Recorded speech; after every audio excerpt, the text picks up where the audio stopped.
Today I want to talk about the books, the classic books that I want to read in 2026. I have 5 on the list. And the reason why I have 5 is last night I wrote down 10 books that I wanted to, 10 classical books that I want to read in 2026, but I realized that I'm probably not gonna stick to that number of books. So better less than more. Less is better.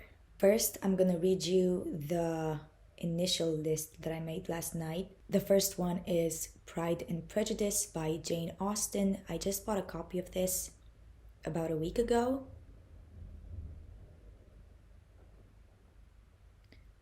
And sorry, the song just came into my head. I put this on the list because I have the copy, but I would like to read it in 2025, but it did not make it to the final list. I'm only gonna read you the honorable mentions. I'm not gonna tell you yet the books that made it to the final list. Alright, the third one on the list is Frankenstein by Mary Shelley. I started reading this book. Well, I didn't even get to the actual book because I just read the introduction and about Mary Shelley's life, which is so dramatic. I would have never imagined. And this woman had to grow up so early. I mean, I guess it was the case for many women back then in the 1800s, I think it was. And of course, she could write a book like Frankenstein with all the things that she went through. Anyways, her life is so fucking dramatic, so crazy, so insane, very intertwined with a lot of other authors. I know she was a really good friend of the guy that wrote Don Juan. Her husband cheated on her. Well, I don't know if he cheated on her or if he cheated on his ex with her. But anyway, her husband had a girlfriend or wife that killed herself because he married Mary Shelley. She was pregnant, but guess what?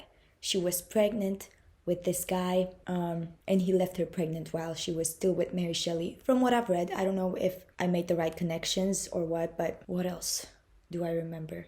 Her half-sister, I think she married this guy that wrote Don Juan. The name escapes me now. Anyways, that would be a nice video to make about her life. I also want to watch the movie made about her, but the reason why I didn't put this on the final list is because I just didn't feel like reading it. I realized I did not want to read it after reading the introduction. I don't know why, it just wasn't the time.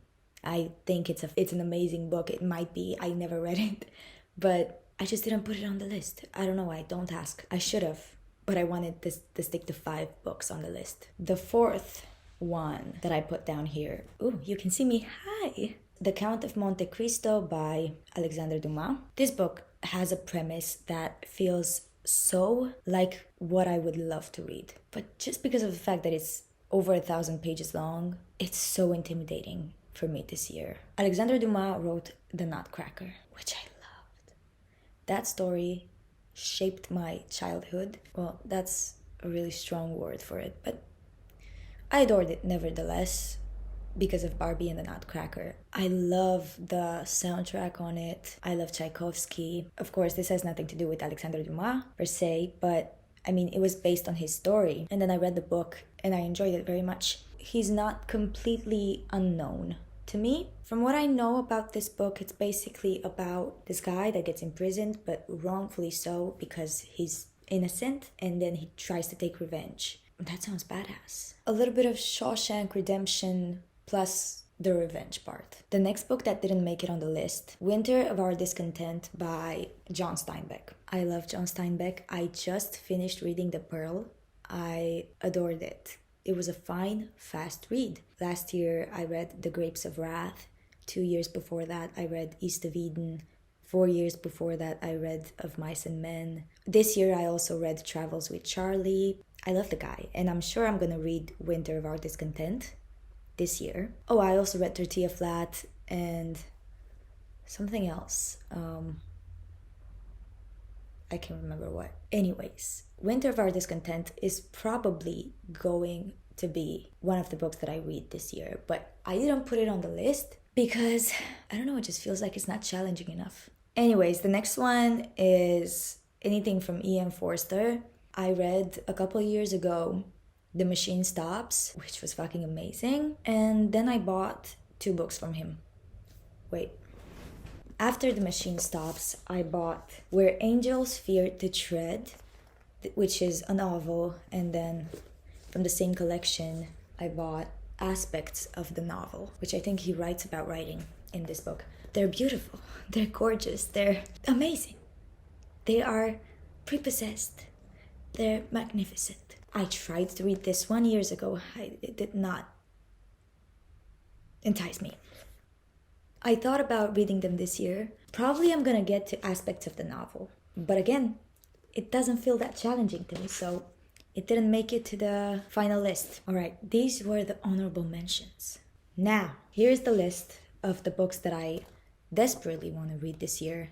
Not all, just the classical ones, as it is mentioned in the title as well. The first one is Anna Karenina by Tolstoy. And it's actually pretty funny that I have a book about how to teach Anna Karenina in school, how to analyze it, how to explain it to the students. I think it'll be very challenging and beautiful, and I will feel so studious reading Anna Karenina and then reading this too. I'm gonna take many notes. It's gonna be a fun time.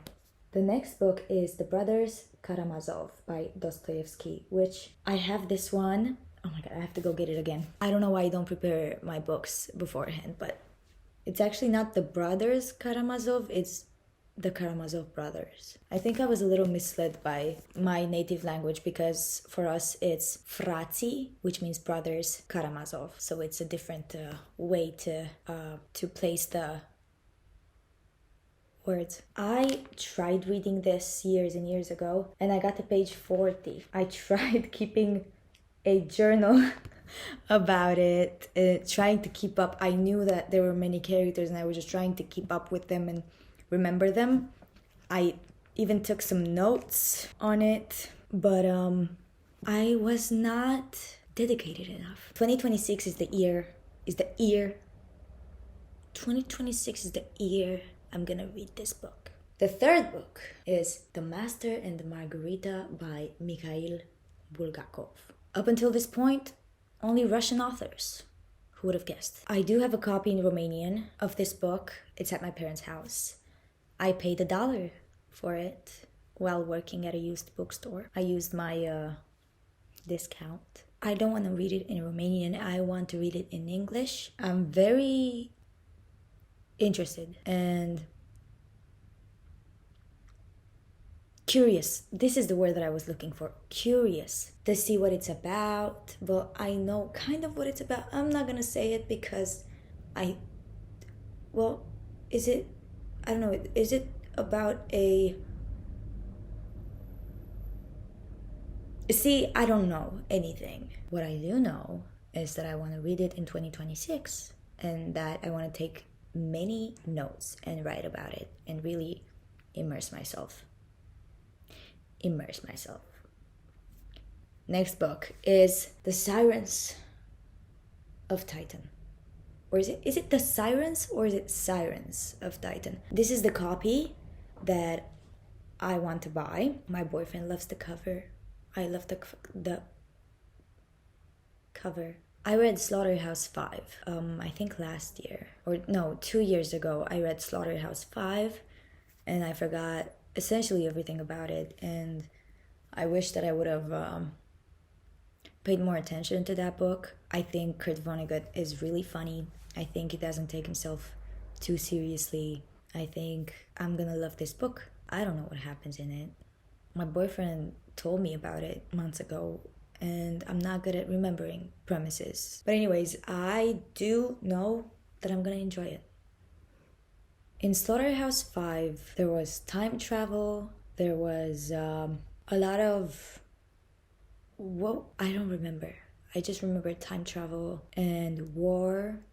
I believe that Kurt Vonnegut fought in the Second World War. There's a lot of things going on. I liked the book. I recommend it. But from now on, I want to be able to actually talk about the books that I read, even after 2 years. The fifth book on the list, and the final book on the list, is by Friedrich Nietzsche. Thus spoke or spake Zarathustra. The only book that I've ever read from Nietzsche is Why I Am So Clever, and it's more of a booklet. It's 50 pages long. I've said before that I'm interested in philosophy. I'm not good at applying any philosophy or at discussing any philosophy, but I'm interested in reading philosophy because I'm a reader. I would like to be more than a reader. I would like to be able to think for myself sometimes. And I think that for that, I need more philosophy in my life. These were the 5 classics that I want to read in 2026. I'm probably gonna read more than 5 classics, but I didn't want to intimidate myself by putting more classics in there than there need to be. I always read John Steinbeck. I always read, I don't know. These books were just the most intimidating ones, most challenging ones that I could think of.